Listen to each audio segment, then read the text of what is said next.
உலகத்தில் உள்ள நம்முடைய சத்குருநாதர் பிரம்மஸ்ரீ நித்யானந்த சுவாமிகளின் சீடர்கள் பக்தர்கள் அனைவருக்கும் ஆத்ம வணக்கங்கள். இந்த காணொளி மிக மிக முக்கியமான காணொளி. இதுநாள் வரை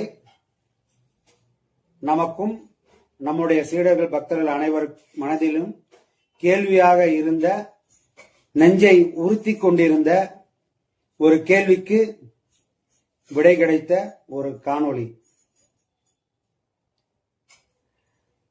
இந்த காணொளி வாயிலாக உங்கள் அனைவருக்கும் தெரியப்படுத்துவது என்னவென்றால்,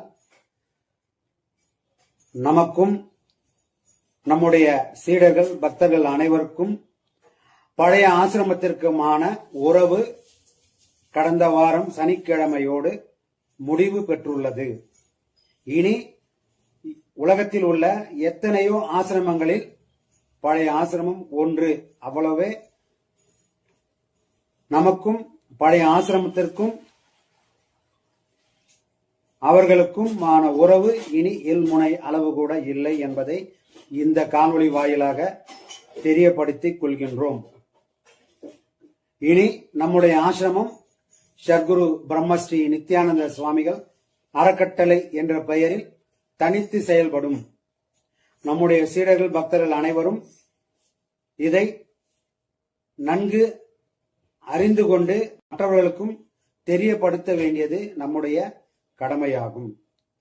திரும்பவும் நினைவுபடுத்திக் கொள்கின்றோம், பழைய ஆசிரமத்திற்கும் நமக்கும் இனி எந்தவிதமான உறவும் இல்லை என்பதை தெரியப்படுத்தவே இந்த காணொளி தற்போது வெளியிடப்படுகின்றது. அடுத்தடுத்து நாம் செய்யும் நடவடிக்கைகள் அனைத்தையும் அடுத்தடுத்த காணொளி வாயிலாக உங்கள் அனைவருக்கும் தெரியப்படுத்த ஆர்வமாக உள்ளோம். தொடர்ந்து நம்முடைய காணொளிகளை கண்டு கழியுங்கள். அதில் அடுத்தடுத்த நடவடிக்கைகளை தெரியப்படுத்துகிறோம். நன்றி, ஆத்ம வணக்கங்கள். பாவம் பண்ணாத மனிதனே யாருமே கிடையாது.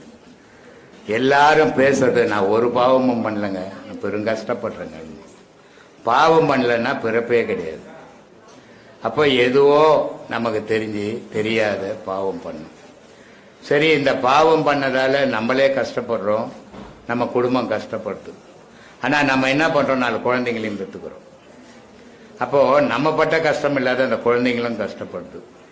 இந்த கஷ்டத்துக்கு இந்த பாவம் எங்கிருந்து குழந்தைக்கு போச்சு? இந்த பாவம் நம்மளோட இருக்க வேண்டிய பாவம். ஆனா நம்ம பிள்ளைங்களுக்கு எப்படி போச்சு, ஏன் போச்சு, அதுங்க என்ன பாவம் பண்ணுச்சுங்க அப்படின்னு நம்ம சிந்திச்சோம்னா, மனுஷனுடைய உடல்ல பெண்ணுனுடைய உடல்ல சுரோனிதமும் ஆணனுடைய உடம்புல விந்துவும் எங்க இருக்குதோ அந்த விந்துவுல தான் பாவமும் புண்ணியமும் சேருது. அந்த விந்து எங்க போய் இன்னொரு உருவத்தை உருவாக்குதோ அந்த விந்துக்கு அந்த பாவமும் அதுக்கும் சேருது. இதுதான் தாய் தகப்பங்கிட்ட இருந்து வந்த பாவம், தான் செய்த பாவம், முன் செய்த பாவம், மும்மலங்கள்னு சொல்றது. இது மாயமலம், ஆன்மமலம், கண்மமலம் அப்படின்னு மும்மலங்களை விவரிக்கிறது இது. அப்படிப்பட்ட விந்துவில் இருக்கிற பாவத்தை அழிக்கணும். நம்ம அழிக்கணும்னா மூலமான குளத்திலே முளைத்தெழுந்த கோரையை, விந்து பையில பாவ கோரை முளைச்சு போய்க்கணும் ஏராளமா மனுஷன் உடல்ல. அந்த பாவ கோரையால பிறக்கிற பிறப்பெல்லாம்